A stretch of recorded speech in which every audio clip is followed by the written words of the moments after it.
Fala pessoal, chegamos para mais um vídeo e hoje eu quero compartilhar com você uma mensagem totalmente inédita, né? Ela acabou de ser feita, ela acabou de sair do forno, tá quentinha ainda. Então, hoje eu quero compartilhar com você uma mensagem que está lá em Amós, capítulo 7, versículo 12 a 14. Amós 7, 12 a 14. Diz assim: Depois Amazias disse a Amós: Vá embora, vidente, vá profetizar em Judá, vá ganhar lá o seu pão. Não profetize mais em Betel, porque esse é o santuário do rei e o templo do reino. Amós respondeu a Amazias: Não sou profeta e nem pertenço a nenhum grupo dos profetas. Apenas cuido do gado e faço colheita de figos silvestres. Olha só. Então, o que está acontecendo aqui? Quero compartilhar com você essa mensagem, porque eu estava lendo o livro de Amós, ele é muito interessante. Mas eu quero trazer para você, primeiramente, o contexto histórico. Em primeiro lugar, é que, após a morte de Salomão, né, houve a divisão do reino de Israel. Né, então, eles se dividiram em reino do norte e reino do sul, ou reino de Israel e reino de Judá. E a divisão, você deve se lembrar, né? Mas eu vou dizer aqui que Israel era composto por 12 tribos. Né? A 13ª não tinha necessariamente ali que eram os levitas, eles não tinham território, né? Porque a herança deles era o Senhor.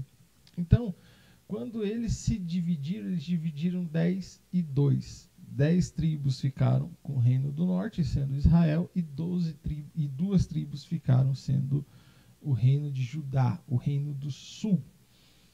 Né? Então, o reino de Israel, depois de Salomão, o primeiro rei de Israel é Jeroboão. E o rei de Judá era Uzias, mas também chamado como Azarias. Tá? Então, você pode encontrar esses dois nomes na Bíblia aí.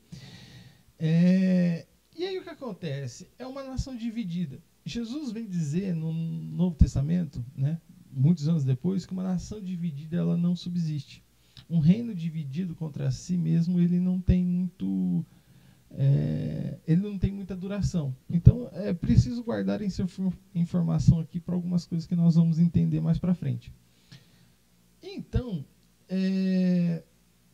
havia essa divisão em Israel, né, do povo de Israel como um todo, né, entre o reino do norte e o reino do sul. É muito uma batalha assim do nós contra eles, sabe? E aí o que acontece? Poxa, Israel era uma nação forte entre as 12. Ele se dividiu, ele não ficou tão forte. Mas é claro que um lado olhava para o outro e falava que o outro era o dissidente. Posteriormente, o problema ainda chegou a se agravar, porque o povo de Israel acabou se misturando com outros povos, então chamados os samaritanos. Né? Por isso que Jesus, quando vai conversar com a mulher samaritana, ela fala assim: olha, você não deveria estar conversando comigo. Né? E Jesus ali fala que isso não tinha nada a ver e tal, porque depois ficou muito forte essa questão. Como o povo de Israel, como o povo do norte, ele se misturou com outros povos, teoricamente, o povo do sul ficou falando assim: não, mas nós somos os puros, nós somos os verdadeiros, vocês se sujaram. Né? O sentimento nacionalista era muito forte. Continua sendo muito forte com esse povo ainda, mas essa guerra, né, conceitual já existia na época e depois ela veio ainda se intensificar com as coisas que vieram a acontecer. Mas Israel, o reino do norte, ele tinha uma falsa segurança, um orgulho dentro de si, porque afinal de contas eram 10 tribos que ficaram ali. E os seus concorrentes, as nações vizinhas, como a Síria, a Babilônia, o Egito, estavam muito enfraquecidos. Então eles tinham uma falsa segurança de que eles estavam tranquilos. Ninguém poderia os atacar.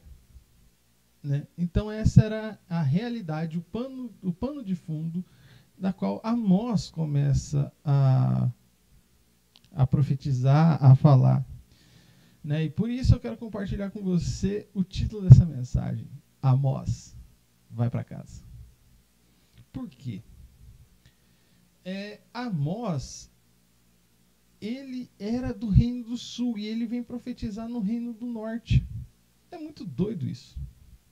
Então, numa divisão como essa, de nós contra eles, que nós vemos, né, em diversas situações da história, de realidades, quem sabe uma realidade que talvez possamos estar vivendo, né, Amós vem e começa a falar contra o sistema, começa a falar contra aquelas pessoas. É muito fácil eles falarem assim, mano, vai para Cuba.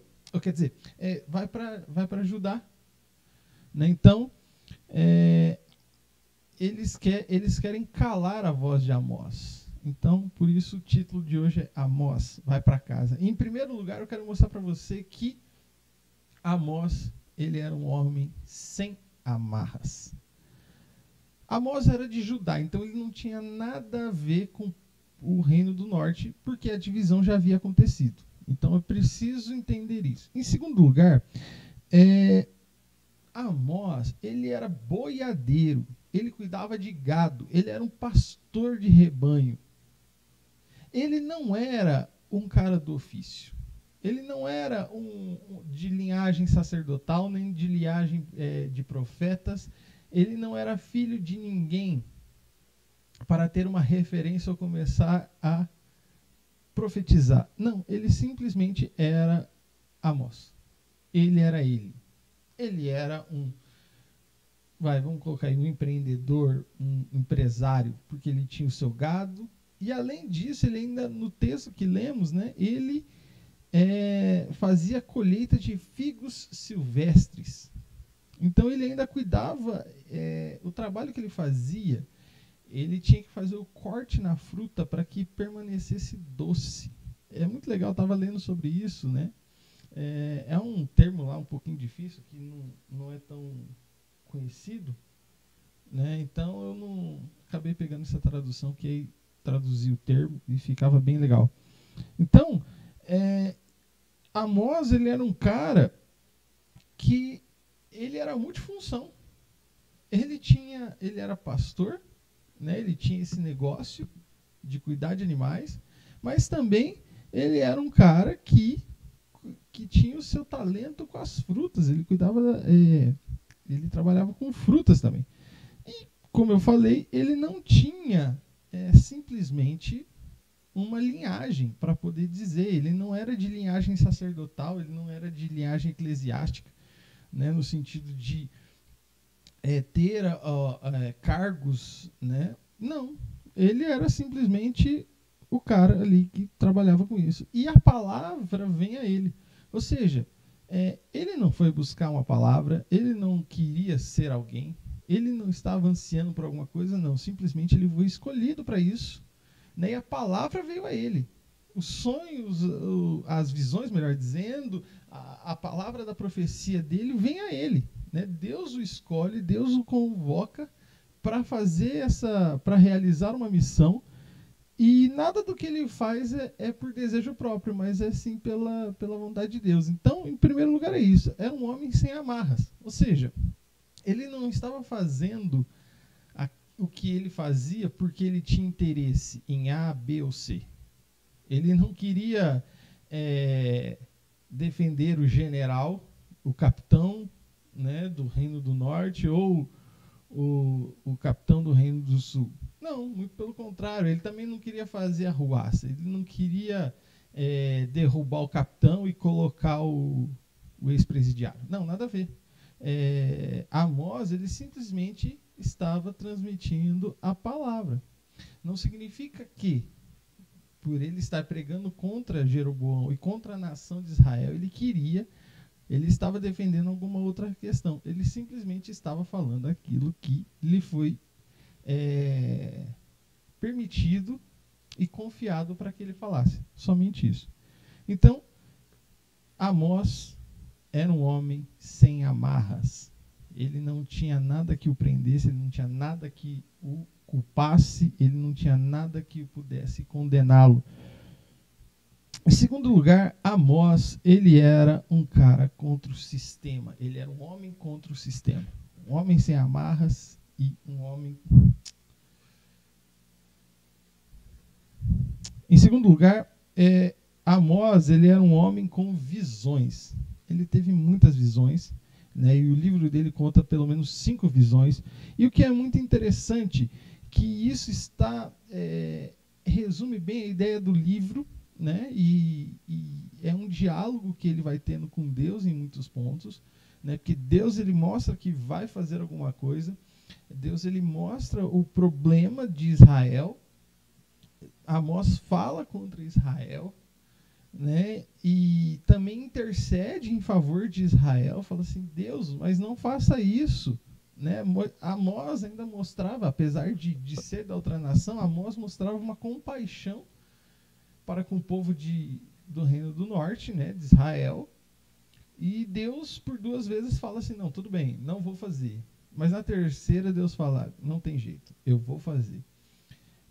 Entre uma visão e outra, a gente não consegue ter uma ideia, um parâmetro de, como é que eu posso dizer assim, de tempo, de quando aconteceu uma visão, de quando aconteceu a outra. O texto é corrido, né? E aí nós vamos vendo como é que vai desenvolvendo o livro de Amós, mas embora a realidade seja terrível para Israel, acaba ainda com uma profecia boa, né? Deus falando que vai restaurar a nação, que tudo será recuperado. Então, essa é uma característica muito forte dos livros dos profetas menores, né? Que Deus está furioso com a nação e o juízo virá, né?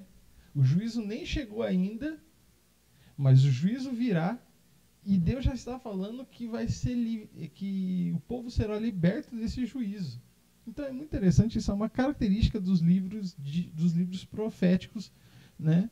E aí o que acontece? As 5 visões, primeiro, né, é a visão dos gafanhotos, ou seja, é a ideia de que no final da colheita, aquele restinho, o que seria o lucro da colheita, né, seria consumido pelos gafanhotos, ou seja, não teria lucro, o trabalho seria em vão, seria algo consumido. É muito interessante você pensar, ver essas coisas e ver que há uma certa relação com a história do povo de Israel. Deus vai fazendo algo que também é cíclico e pedagógico, porque uma das pragas era a praga dos gafanhotos, que aconteceu no Egito, e agora iria acontecer com a nação de Israel. Mas Amós intercede pela nação e fala: não faça isso. Deus fala: tudo bem, não vou fazer. E aí então Deus fala da segunda visão a Amós, e a visão de fogo. Então, uma seca devastadora. É algo que iria acabar com todo o rendimento, com todo o modo de sobrevivência em Israel. E por sua vez, Amós faz a mesma coisa e Deus fala que não vai fazer. É interessante que, ao falar de fogo e trazer a ideia de seca devastadora, entende? Nós podemos ter a ideia de Sodoma e Gomorra, quando Deus desce fogo sobre a cidade, né? E também podemos lembrar da seca, em relação à seca, né? A questão dos 7 anos de vacas magras que aconteceram no Egito, em que José pôde dar um auxílio aos seus irmãos, né? E aí essa história a gente já sabe, mas se você não sabe, você pode voltar lá em Gênesis depois e dar uma lida, né? E ver a história de José, o sonho de José com as 7 vacas gordas e com as vacas magras e tudo que acontece.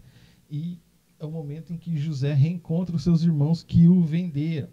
Então vem a terceira visão, né? E aqui Deus se apresenta como um construtor, né? E estava sendo construído um muro, e ele estava com prumo. O prumo, basicamente, para a gente poder trazer em miúdos, você pode procurar aí, dar um Google aí e ver, mas basicamente é como se fosse 2 latinhas presas por um fio, né? Então, deixa eu pegar aqui. Vou pegar esse aqui. Pronto. Aí, coloca uma latinha aqui em cima, né, um fio que a interliga e outra latinha aqui embaixo. Então, se a corda ficar reta, o muro está reto. Se a corda ficar assim, é porque o muro está torto. Ou assim, tanto faz. Então, o prumo serve para ter a ideia que o muro está corretamente retinho. Né? Está? E aí, Deus fala que não está reto. O muro de Israel não está reto. E nesse caso aqui, Amós ainda intercede em favor de Israel, mas Deus fala que dessa vez não. Dessa vez vai acontecer, o castigo virá e virá pelos assírios. Lembra que eu falei lá no começo? Que o pessoal, Israel estava achando que estava tudo tranquilo? Pois bem, a Síria passou por um momento de baixa. Babilônia, Egito também e tal, mas a Síria começou a se preparar e fortificar novamente para passar a dominar alguns povos, passar a dominar a região. Ela queria se tornar uma potência. Então, enquanto Israel estava achando que estava tudo tranquilo, né, a Síria estava se preparando e Deus já estava dizendo: olha, a iniquidade de Israel. Israel esqueceu da justiça. Israel abandonou algumas práticas e por isso o seu prumo não está correto, o seu muro está errado. Então, né, o castigo virá sobre a nação por meio da Assíria. E aí tem a quarta visão que Amós tem, que é com relação ao cesto de frutos, falando que, né, assim como um cesto de frutos colhidos no verão, as frutas estavam maduras. Então Deus está dizendo aqui para Amós que a nação de Israel já estava madura, pronta para receber o castigo. Né? E é interessante que você vai vendo que tudo tem uma certa relação entre uma coisa e outra. Né? Com exceção do prumo, que a gente não consegue ter alguma relação direta, né, sobre algum fato, né, histórico, bíblico, alguma coisa do tipo, né, nós podemos ver que Deus usa o exemplo do cesto com as frutas maduras para falar com Amós, em comparação ao fato de Amós trabalhar com frutas. Né? Então, e aí, né, vem a quinta visão, que é a visão dele mesmo, do Senhor mesmo, ao lado do templo, né, destruindo aquela realidade, e as pessoas querendo fugir do castigo de Deus, mas é impossível fugir daquele que é onipresente. Né? Então, nesse caso, nós podemos entender numa questão lógica ali, né, numa questão primeira para o povo, né, que era um domínio, era um momento de muita dificuldade, né, para o povo, mas que o castigo é certo e o Senhor estava liberando esse castigo sobre eles. E também nós podemos entender algo escatológico, algo futuro, né, da qual aqueles que, os ímpios, aqueles que não serão salvos, esses serão aqueles que sofrerão, né, o castigo de Deus, e aí vão ter simplesmente a presença, degustarão simplesmente do Deus justo e não do Deus amoroso. Né? Então nós podemos ver aí que as profecias, as visões que Amós tinha eram muito sérias com relação à nação de Israel e que tem uma relação com a história de Israel como um todo, e também com uma visão escatológica daquilo que virá a acontecer, né, quando Cristo voltar e buscar a sua igreja. Né? Então o Senhor estará do lado daquele momento de destruição e castigo para aqueles que não o confessarem como Senhor e Salvador.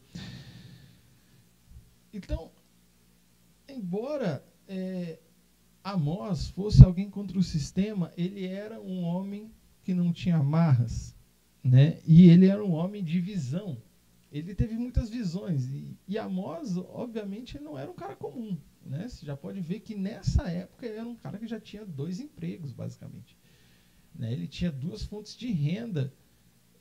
Então, ele era um cara visionário por si só. Então Deus já traz várias visões a ele, né? Então que se torna a profecia dele. Mas aí acontece o fato, que é o texto que nós lemos, né? Que é a terceira característica de Amós.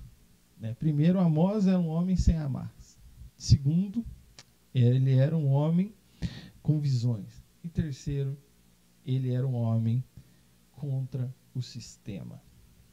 No nós contra eles, entendeu? O nós pensava que Amós fosse eles, mas na verdade Amós era simplesmente aquele que trazia a mensagem de Deus para a nação, em busca do arrependimento, em busca da conversão, em busca, né, de evitar o castigo que parecia certo. Então, no começo do livro de Amós, nós podemos ver ali que Israel queria silenciar os profetas. Aqueles que falavam contra o capitão, ou melhor, contra o rei, esses eram calados. Israel não queria ouvir alguma palavra contrária. Né? Era como se fosse Deus no céu e Jeroboão na terra, e ninguém pode falar contra o mito, ou quer dizer, contra o rei. Então, era algo que Israel já estava fazendo. Então, Amós está profetizando contra a nação, está trazendo a mensagem de Deus contra a nação e contra o rei. Então se levanta o sumo sacerdote da época, que é Amazias, entendeu? Que quer calar Amós e fala para Amós: olha, você é de Judá, volte para Judá e coma teu pão. Ou seja, isso está dizendo, em outras palavras, o que Amazias está querendo dizer aqui é que, já que ele quer profetizar, que ele profetize lá em Judá, que é a terra dele, né, e que ele receba por isso. Em outras palavras, ele está dizendo que Amós era um profeta contratado, era um profeta de aluguel. Olha só que coisa interessante. O sumo sacerdote, que é aquele que devia levar as orações do povo a Deus, era aquele que estava se opondo a alguém que Deus levantou para falar com a nação. Né? Então, o sumo sacerdote, que provavelmente era como se fosse o pastor, era aquele pastor que estava defendendo o sistema, estava defendendo o rei, enquanto toda a nação, inclusive o rei e ele, estavam em pecado, estavam errados. Veja só o tamanho da cegueira e a realidade que estava envolvida. Se você vê algo parecido, não é mera coincidência, tá?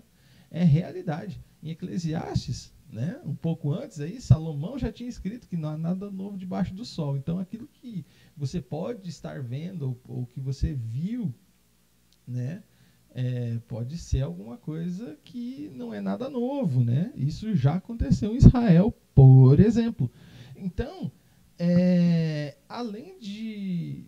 Quer dizer, Amazias chega e fala para Amós: olha, volta para Judá e vai profetizar lá, cara. Entendeu? Vai ganhar o teu pão lá, porque aqui não. Aqui é lugar santo, aqui é lugar correto, aqui as coisas não são assim. Mas Amós, ele, como eu falei, ele não tem o ofício, ele não é da família, e é isso que ele fala para o sumo sacerdote: olha, eu sou boiadeiro, eu não tenho herança eu não sou profeta, eu não sou filho de profeta, eu não faço parte dessa linhagem especial, simplesmente estou falando aquilo que Deus mandou eu falar. Né? Amós é chamado de conspirador. Né?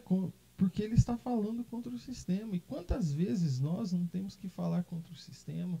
Quantas vezes nós não temos que denunciar o pecado? Quantas vezes nós não temos que ser a palavra, realmente a palavra de Deus, e não simplesmente se passar por palavra de Deus, entregar uma mensagem, entregar uma profecia que na realidade não tem nada a ver. Né? Então nós temos que tomar muito cuidado com isso, em perceberem quem nós somos. Se nós estamos do lado do sistema, se nós estamos do lado daqueles que estão defendendo um status, daqueles que estão cegos, naquilo que estão fazendo, ou se nós estamos sendo realmente como Amós, um boiadeiro que é levantado, que é chamado do deserto, lá do, eu ia falar do deserto, que é chamado lá dos campos, entendeu? Para poder entregar uma palavra, né, realmente que é uma palavra que é vinda de Deus. Então é muito complicado esse tipo de coisa. Nós temos que estar muito atentos, nós temos que estar sensíveis, né? Nós devemos sondar o nosso coração, entender as motivações que nós temos nele, para que essas motivações não venham a nos comprometer de fato. Né? Então, partindo aí para o encerramento da nossa mensagem, né, nós podemos ver em 2 Reis capítulo 17, o reino de Israel é dominado pela Síria. Olha só que coisa. Então, na verdade, Amós não era não era um profeta comprado, não era um profeta de aluguel. Não, muito pelo contrário. Era Amazias, que era alguém cego, que estava corrompido pelo sistema.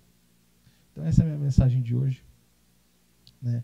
Diante do livro de Amós. Leia o livro de Amós, é muito bacana, é muito bom. E assim como já dizem, né, que a Bíblia é mais atual que o jornal de amanhã, né, nós podemos ver que algumas realidades da qual nós vivemos, que a nossa nação passa ou passou, tem uma relação direta com, ou é muito semelhante àquilo que já aconteceu na história. Né? Então, Deus abençoe, uma ótima semana e não se venda. Seja uma pessoa sem amarras, seja uma pessoa contra o sistema e seja uma pessoa de visão, como Amós foi. Deus abençoe.